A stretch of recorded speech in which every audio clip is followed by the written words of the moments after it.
함께 기도드리겠습니다.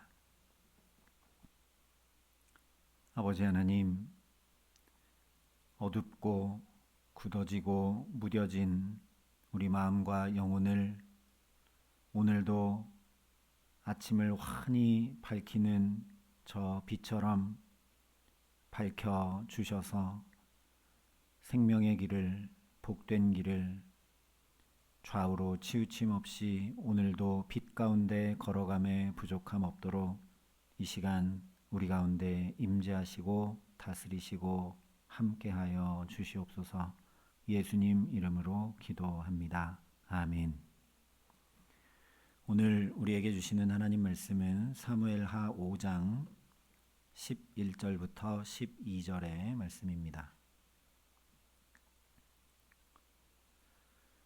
사무엘하 5장 11절부터 12절의 말씀을 봉독해 드리겠습니다. 하나님의 말씀입니다. 두로 왕 히람이 다윗에게 사절들과 백향목과 목수와 석수를 보내매 그들이 다윗을 위하여 집을 지으니 다윗이 여호와께서 자기를 세우사 이스라엘 왕으로 삼으신 것과 그의 백성 이스라엘을 위하여 그 나라를 높이신 것을 알았더라. 아멘. 앞에 10절에서 만군의 하나님 여호와께서 함께 계시니 다윗이 점점 강성하여 가니라 한 말씀이 실제 다윗의 삶에 어떻게 나타나고 있는지, 점점 강성해가는 다윗을 향한 주변의 반응은 어땠는지를 전해주는 말씀이 이제 뒤이어 나오는 11절 이하의 말씀들입니다. 그래서 두로 왕 히람의 반응, 또 다윗 집안의 번성, 블레셋의 반응에 대한 이야기가 차례로 기록되고 있습니다. 먼저 오늘 말씀은 두로 왕 히람이 다윗을 위해 집을 지은 사건에 대해 전해주고 있습니다. 11절에 두로 왕 히람이 다윗에게 사절들과 백향목과 목수와 석수를 보내매 그들이 다윗을 위하여 집을 지으니 말씀을 합니다. 일단 두로는 위치상으로 말하면 저 북쪽 갈릴리 호수의 북서쪽 방향 지중해 해안에 위치한 도시입니다.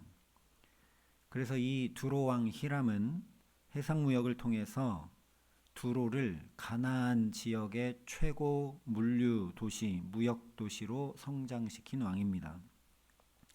쉽게 말하면 이 가나안 지역에서 가장 부국 강병하고 출중한 나라가 두로였고 그 왕이 히람이라는 겁니다.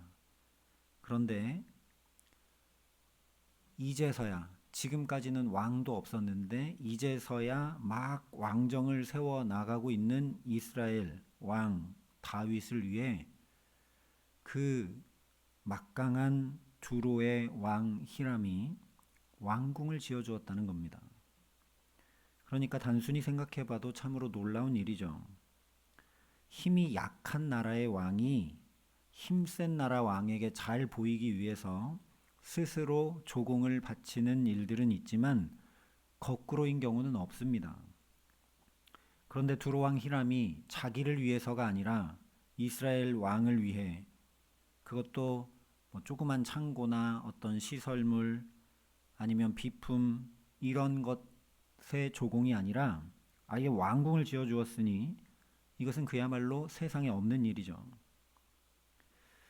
성경에 말씀한 것들을 자세히 살펴보면 더 놀라게 됩니다. 두로 왕 히람이 보낸 백향목은 궁전과 신전 건축에 사용했던 고대 근동의 최고의 목재입니다. 그 중에도 특별히 두로 왕의 영토인 레바논 산에서 자라는 백향목이 가장 좋고 뛰어나고 유명했습니다. 역사학자들에 의하면 실제 수백 킬로미터나 떨어져 있던 바벨론이나 이집트에서도 이 레바논 백향목을 구하기 위해 원정단을 파견했었다고 합니다. 그리고 성경에도 후에 솔로몬이 이 백향목으로, 레바논 백향목으로 성전과 왕궁을 짓는 걸 보게 되죠. 그런데 두로 왕 히람이 이 백향목만 아니라 목수와 석수까지, 즉 최고의 기술자들까지 다 보내서 다윗을 위하여 집을 지었다 말씀하고 있습니다. 그러니 10절 말씀대로 다윗이 얼마나 강성해져 갔는지 알 수 있는 거죠. 당대 최고의 나라에서 다윗에게 최고의 조공을 드린 셈이기 때문입니다. 그렇다면 다윗의 마음이 얼마든지 교만해질 수 있다라는 거죠. 왜냐하면 다윗과 매우 비슷한 경우인 히스기야 왕의 경우를 보면 충분히 알 수 있습니다. 히스기야 왕도 다윗처럼 매우 겸손히 하나님만 의지했던 왕입니다. 그렇기 때문에 아스루 왕 산헤립이 전쟁을 통보하고 위협하며 보낸 편지를 하나님 앞에 이렇게 펼쳐놓고 구원해 주시기를 간구했고, 자기 몸이 병들어 죽게 되었을 때도 심히 통곡하며 하나님 앞에 기도하던 믿음의 사람이 히스기야였습니다.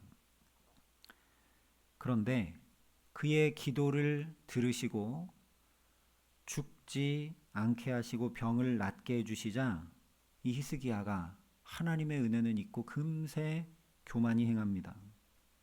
특별히 바벨론의 왕 브로닥 발라단이 히스기야가 병들었다 함을 듣고 편지와 예물을 그에게 보내자 바벨론 사신들에게 자기 보물고의 금은과 향품과 보배로운 기름과 그의 군 기고와 창고의 모든 것을 다 사자들에게 보이며 자랑했다라고 성경이 말씀합니다.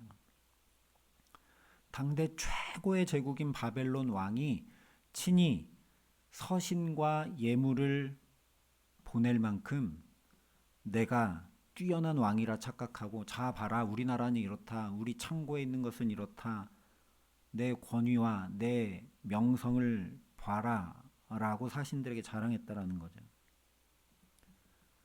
오늘 다윗도 그러니까 히스기야처럼 쉽게 교만해질 수 있습니다. 히스기야 왕 때 최고의 제국인 바벨론 왕이 무난한 것만으로도 교만해졌으니까 다윗 왕 때 최고의 나라인 두로 왕이 무난 정도가 아니라 스스로 다윗을 위해 최고의 왕궁을 지어주었다면 사실 히스기야와 비할 수 없이 나보다 더 큰 왕이 세상에 어디 있겠는가 하면서 교만해지지 않는 것이 이상한 일일 겁니다. 그러나 오늘 12절이 다윗이 여호와께서 자기를 세우사 이스라엘 왕으로 삼으신 것과 그의 백성 이스라엘을 위하여 그 나라를 높이신 것을 알았더라 말씀합니다. 화려한 왕궁을 얻고 자칫 교만이 행하기 쉬운 그때에 다윗은 하나님의 은혜를 생각했다는 거죠.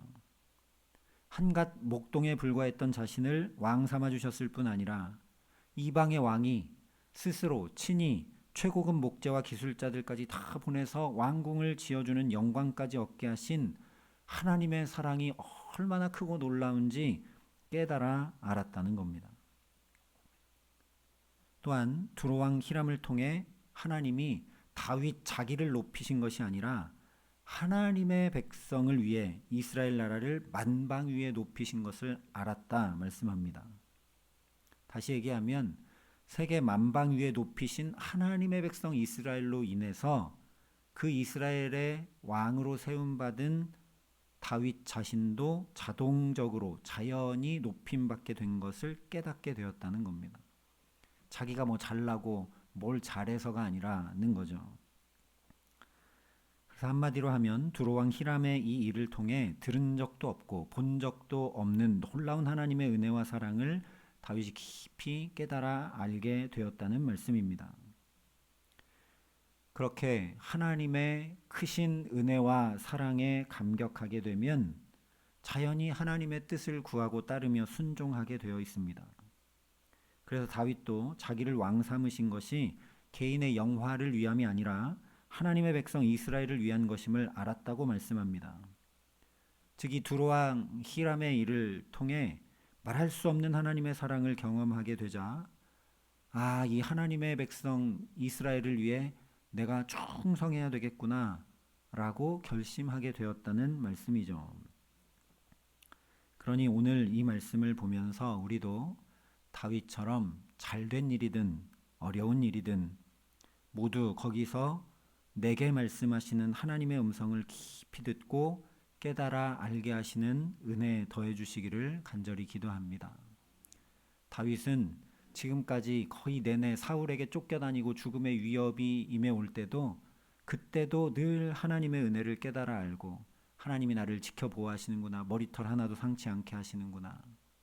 나중에 압살롬이 반역해서 도망갈 때도 시므이가 저주를 하는데 그의 입을 통해 하나님이 나에게 말씀하시는지 어떻게 알겠느냐 하며 또 하나님을 생각하고, 그와 정반대로 정말 세상에서 최고로 높임을 받고 있는 지금 이 순간에도 하나님의 은혜가 크고 놀랍구나 하며 하나님을 생각합니다.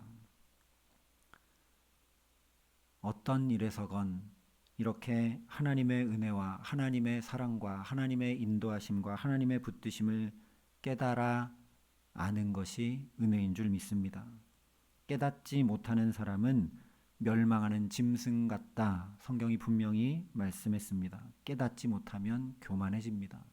깨닫지 못하면 좌우로 치우치게 됩니다. 그러니 날마다 순간마다 내게 펼쳐주신 여러 일들 가운데 하나님의 은혜와 사랑을 깊이 깨닫고 그 사랑에 감격하여 살아가기에 멸망의 길이 아니라 생명의 길, 어둠의 길이 아니라 광명의 길, 주와 함께 걷게 하시기를 예수님의 이름으로 축원합니다. 그러나 오늘 말씀이 그렇게 다윗이 좋을 때든 나쁠 때든 지켜낸 신실한 믿음의 사람이다, 그가 얼마나 뛰어나고 출중한지 보고 그를 본받으라 말씀하는 것이 아님을 주의해야 합니다. 오늘 말씀만 놓고 보면 대단해 보이지만 사실 다윗도 후에 밧세바 사건이나 인구 조사를 행한 일들 가운데 교만이 행하여 넘어지기도 합니다. 히스기야처럼 어려울 때는 하나님의 행하심을 바라고 구하다가 잘 되면 교만하게 되기 쉬운 것이 우리 모든 사람의 연약한 모습이라는 거죠. 그래서 안 되면 남 탓, 잘 되면 내 탓이라고 우리 스스로 이야기하기도 합니다. 다윗도 여기서 예외가 아니라는 거죠. 그러니 더더욱 오늘 말씀 역시 다윗의 위대함이나 신실함이나 그의 믿음을 강조하고 있는 것 전혀 아닙니다.